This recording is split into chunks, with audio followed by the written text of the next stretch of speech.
day everyone, my group mates and I are going to answer a few questions that are assigned to us in our group assignment.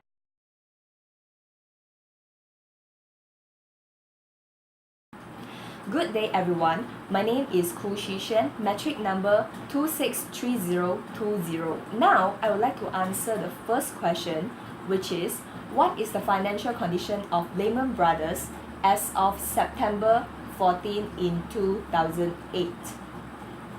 After reviewing Lehman Brothers' financial information, I found that Lehman's financial condition was really bad at that time. This is because its total assets were decreasing, and also they were facing serious liquidity problem ever since the subprime mortgage market collapsed. The second sub-question is, how serious is the firm's liquidity problem? So, according to Lehman Brothers case study, losses on the mortgage-backed asset portfolios of the investment bank were increasing almost daily. And there was at least $40 billion of bad assets in Lehman's book and possibly much and more. After the subprime mortgage market collapse, everyone was in fear. Even Lehman's largest shareholder, GLG Partners, began to reduce their amount of business with Lehman. And at that time, hedge funds were pulling away from Lehman, and Lehman was experiencing tremendous losses from quarter to quarter. So in order to improve firm's liquidity, Lehman even turned soaring real estate investments into highly rated commercial paper, which they then used as collateral for cash. Lehman used the Fenway commercial paper to help keep itself afloat in the summer of 2008. And we also can see how serious the liquidity problem is when JP Morgan demanded another $5 more billion from Lehman, and Lehman attempted to give JP Morgan the Fenway commercial paper, but unfortunately JP Morgan did not want to accept it. Why? Because what JP Morgan wanted at that time was cash, and he suspected that the notes and the collateral were worthless. Unfortunately, Lehman only left the last $5 billion of cash. And the third sub-question is, what are your conclusions about its ability to function as an ongoing enterprise? In my opinion, I think that Lehman may be unable to continue its ongoing enterprise since Lehman was in the shortage of liquidity and there was no one to help Lehman because its financial problem was too serious. And also, Lehman bore a lot of loans. If Lehman merges with other company, there might be a potential effect of such a default on Lehman's counterparties, and the global financial market was unknown. At the beginning, Barclays was the suggested buyer for Lehman, but Barclays said that it would acquire Lehman if it was backed with $30 billion in financing the bad bank. Unfortunately, Barclays dropped out to buy Lehman at last because it could not get a guarantee from US government to cover the losses for Lehman's problem assets. And the last sub-question is, what steps would need to be taken in order for them to open for business? So if Lehman really want to open for business, I think that they should spread out their debts by finding other banks or institutions to purchase their debts. And also, they would need government or other investment banks to finance their assets so that they can continue open for business.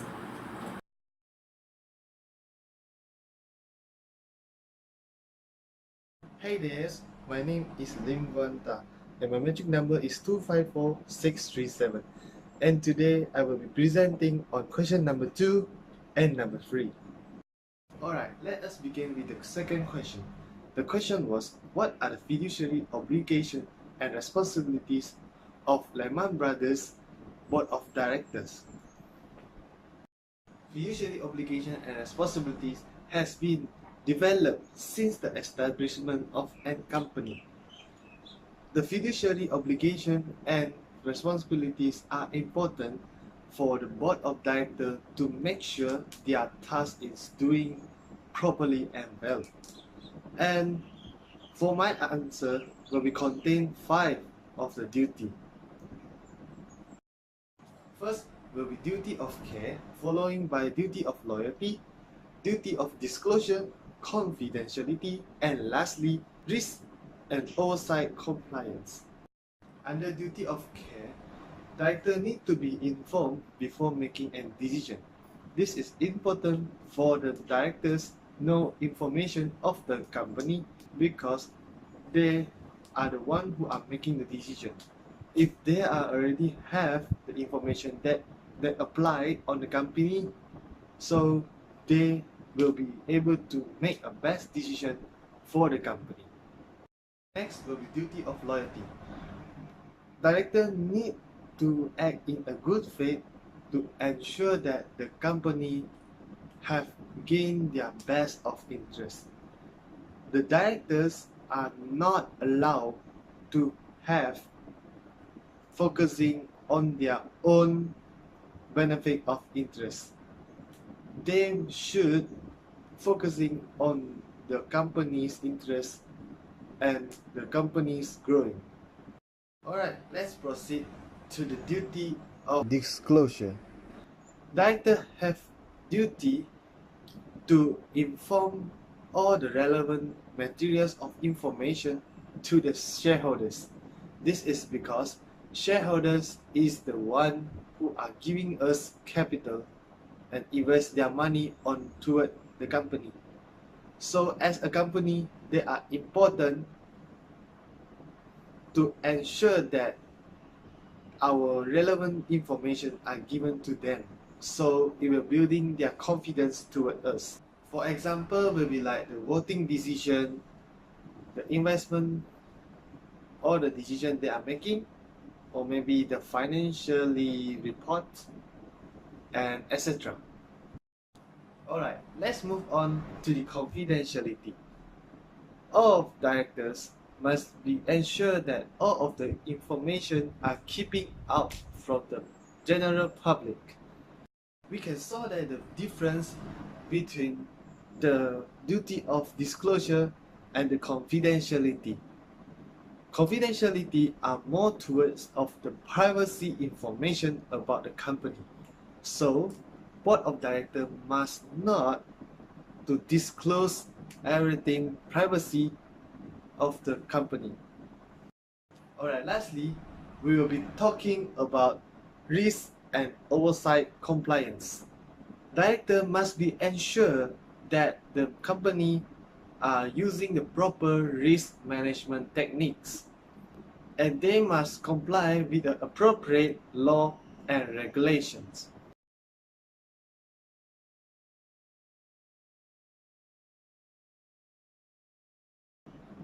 The question number 3 was, in 2007, Lehman Brothers Board had supported management decision to take on the increasing of the level of risk. Did Lehman Brothers Board of Directors fulfill their fiduciary obligation and responsibilities? Board of Directors does not fulfill their obligation toward duty of care, which director need to be informed before making a decision. For example, in September of 12, a meeting have been done at the 6 p.m. at the office of New York Federal Reserve. The representative from the most major bank and also investment bank from the New York were in attendance. But the problem is the Lehman CEO, Dick Foote, was not invited. After the meeting, Thomas Rosso, the chief legal officer of the Lehmans, also reported that he didn't even know the meeting until 5 p.m. on that day. Besides that, Lehman Brothers also does not fulfill the duty of loyalty. In Lehman Brothers Board of Directors on the December in 2008, average of their age was over 65 years old. And from the director, 2 or 3 of them only have the financial knowledge. This causes they are failed to monitor Lehman properly. How was the situation of the company if these directors doesn't have the latest update of financial knowledge and updated financial expertise, but they are representing the company? Another main failure caused by Lehman Brothers was the misbehavior of top executive and the inaction of both and the auditing firm. Next, we will continue to duty of disclosure. On the September 10, after the market is closed, Lehman prematurely announced that $3.9 billion loss for the third quarter on 2008. This does correspond with the obligation. Board is able to disclose the information earlier before the report is ready. Lastly, we are going to talk about risk and oversight compliance. Lehman shouldn't take the excessive debt and diversified product portfolio. The board of directors should have monitored the strategy and risk management more carefully to ensure that companies are able to run smoothly. Alright, that's all from me of the question 2 and question number 3. Next, for the question number 4 and question number 5, will be proceed to my subordinate.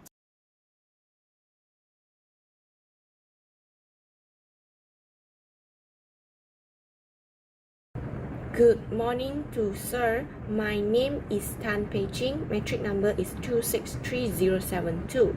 Today, I'm going to present the answer for my question. My question is, Chief Executive Officer Richard Dick Foote was both the chairman of the board and also the CEO. How did CEO or chairman duality at Lehman Brothers help or hurt the company? My answer is duality at Lehman Brothers hurt the company because Richard Dick Foote, as the chairman of board and also CEO, he does not perform well in using his reasonable care skill and diligence according to the knowledge, skill, and experience. Richard Dick Foote was to rely on Christopher Cox, who are the chairman of Securities and Exchange Commission, to help him make decisions on whether Lehman Brothers should file for bankruptcy or not.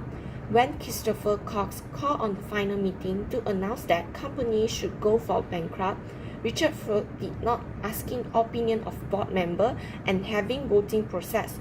He just announced that company should go for bankrupt. Besides, he did not ensure that quality information are given to facilitate decision making on a timely basis. Every board meeting that held, the board members always do not have enough quality information. For example, Thomas Russo, Lehman Chief Legal Officer, didn't even know that meeting was held until 5 p.m. and concerned about the systematic risk that Lehman Brothers possess to the financial market. When a question has been brought up by board member, Richard Foote will simply give in an answer. For example, board member wanted to know that the status of discussion with Bank of America. His answer was phone calls to Bank of America's CEOs and to its general counsel has been not returned. All of these have shown that dualities at Lehman Brothers hurt the company. If the CEO and the chairman of the board was not Richard Duke, at 1%, maybe the company will not go for the situation of bankrupt.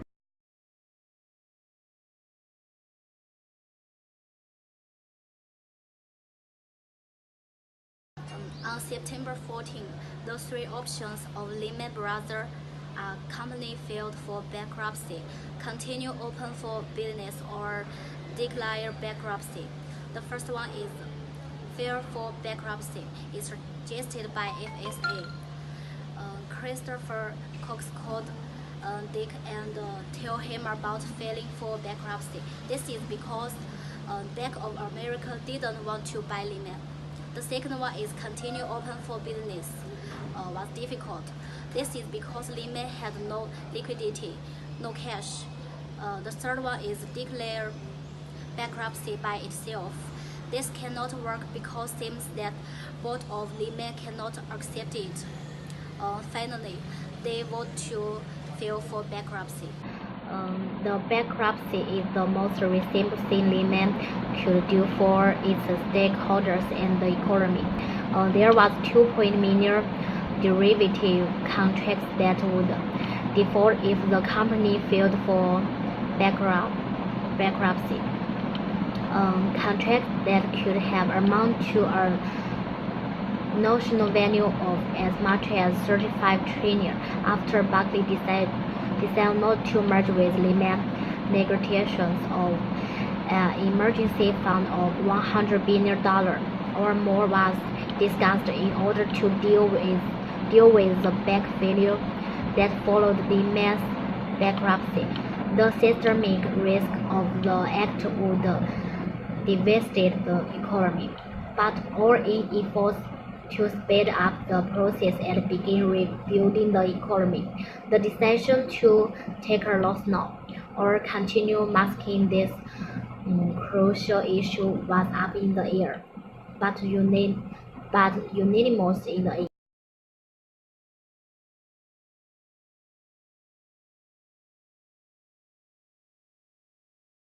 What are the implications of Lehman Brothers case for extent theory in the general area of corporate governance? I will apply two theoretical perspectives in my response. So, Lehman bankruptcy filing was the largest in history, and its asset is surpassed those of previous bankrupt gains. In corporate governance world, Lehman Brothers is usually considered of an example of the largest failure due to a poor oversight by the board. So, why did Lehman board of directors not effectively oversee Lehman and leave it bankrupt? As we know that it is their responsibilities to oversight of the operation and advisory to the company. So, why do I say so? Lehman faced an unprecedented loss due to a continuous subprime mortgage crisis. After Lehman collapsed, many observers have pointed out that it should not have taken excessive debt with 699 billion in asset and 619 billion in debt. Diversified product portfolio and the board of directors should have monitored its strategy and risk management more carefully. Therefore, in my perspective, the main cause of Lehman bankrupt can be root to an agency problem and non-adaptive of board of directors. The agency problem happen in situation whereby an agent, for example, a director of a company does not act the best interest of a principal, for example, a stakeholder. When a principal chooses to act through others and interest depends on others, it is subject to an agency problem. The problem actually is lacking of symmetry information between principal and her agent. Because of Lehman employees have just a lot of the company ownership, and it caused the employees does not promise that they will act the best interest in it and manage the risk productive. The partner and shareholders would like to add more careful in putting more effort in taking risks of Lehman absorbed as a partnership firm. Actually, if Lehman absorbed as a partnership firm, like limited partnership, whereby the partnership capital it can infer as personal unlimited liability. What I can say is Lehman taking imprudent risks because their partnership doesn't add the best interest in taking those unnecessary and high risk decisions. Actually, the board of directors itself are the problem maker of the agency. As a public listed company, Lehman Brothers, their shareholders is not consistent, and they could have changed every minute, every second on the stock market. It is beyond the bounds that is possibility that shareholder can directly control the company. Hence the shareholders had hired people from outside, which is the third party, and as a hired third party as maybe director and or executive to increase their conflict between shareholders and employees or executive. The responsibilities of directors to improve management and monitor the whole company, representing shareholders and their fundamentals.